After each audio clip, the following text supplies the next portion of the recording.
Good morning. Today is quite a humbling day.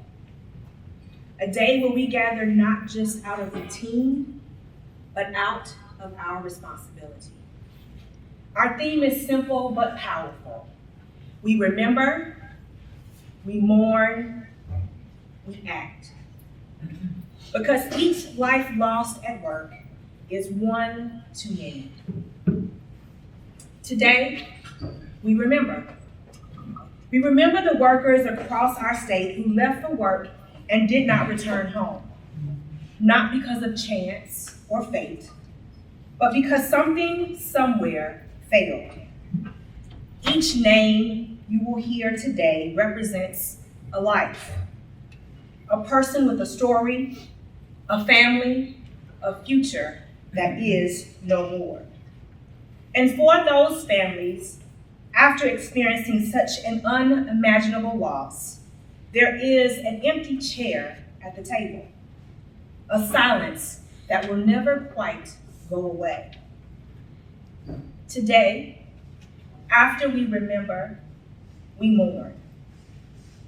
We allow ourselves to feel the weight of this loss, not to be overcome by it, but instead to be grounded by it.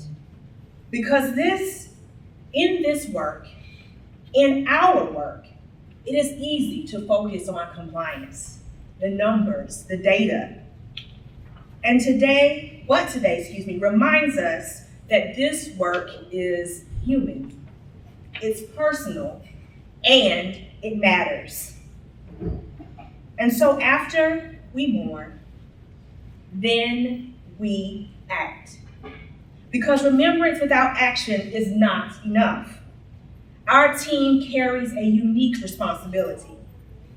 We are not just enforcers, we are educators, we are trainers. And in many cases, we are the last line of defense between a worker and a preventable tragedy. The work we do, every inspection, every consultation, every conversation with an employee, employer, or industry leader has the potential to change this outcome, to interrupt a hazard, to prevent an injury, and dare I say, to save a life. This is not abstract. This is not hypothetical. This is real. And it requires more than just knowledge of the standards. It requires presence. It requires courage.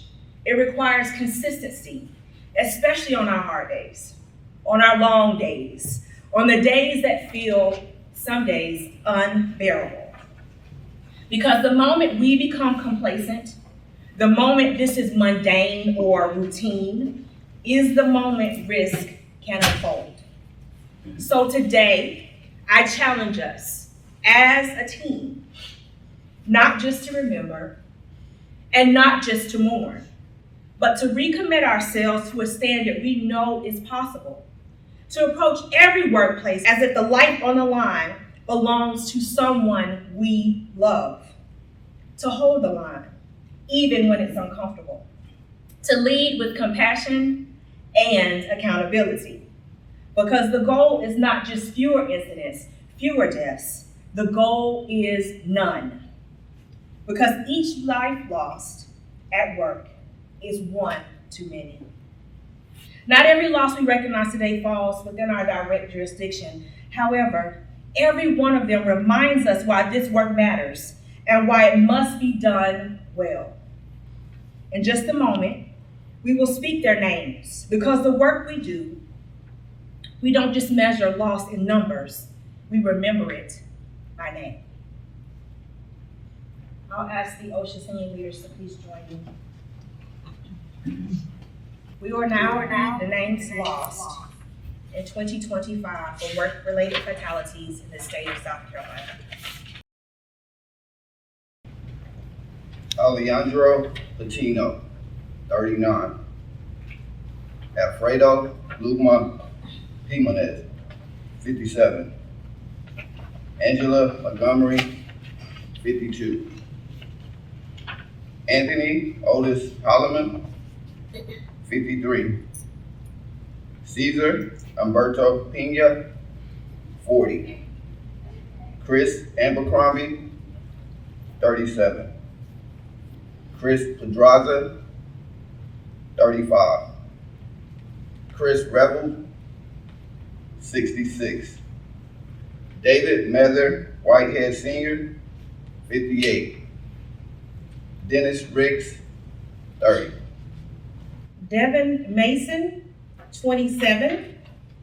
Dwayne Cole, 23. Floyd Rand Presto, 42.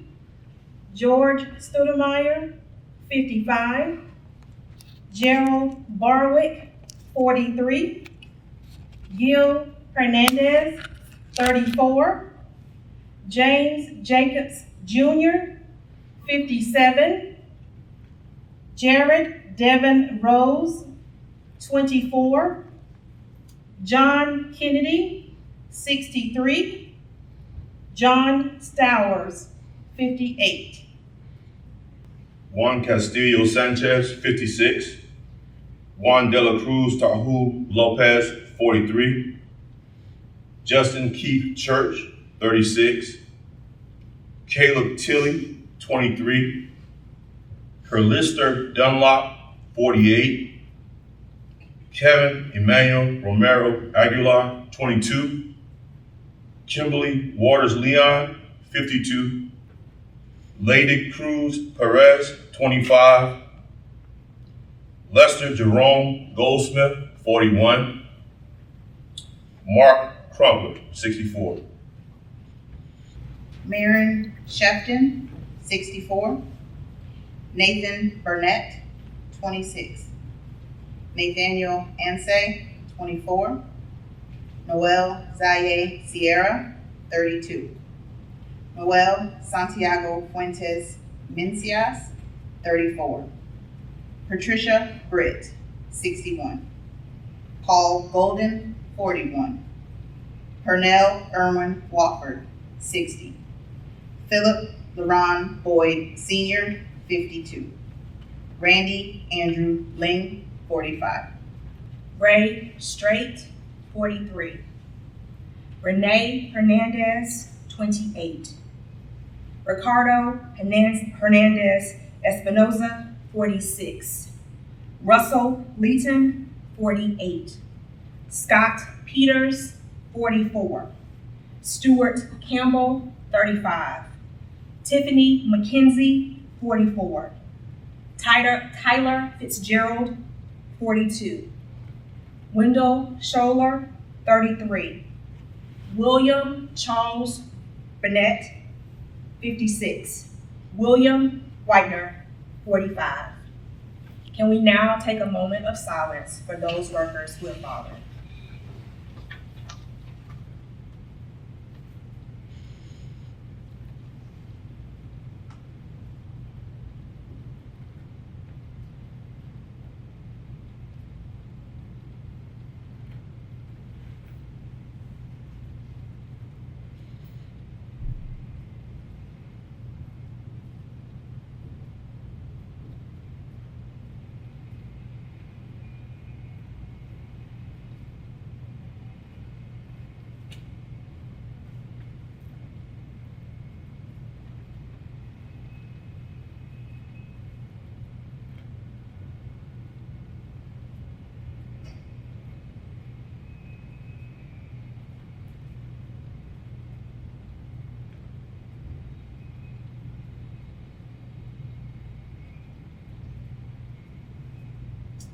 Thank you. This concludes the memorial part of our event today. As we mentioned, we remember, we mourn, and then we act.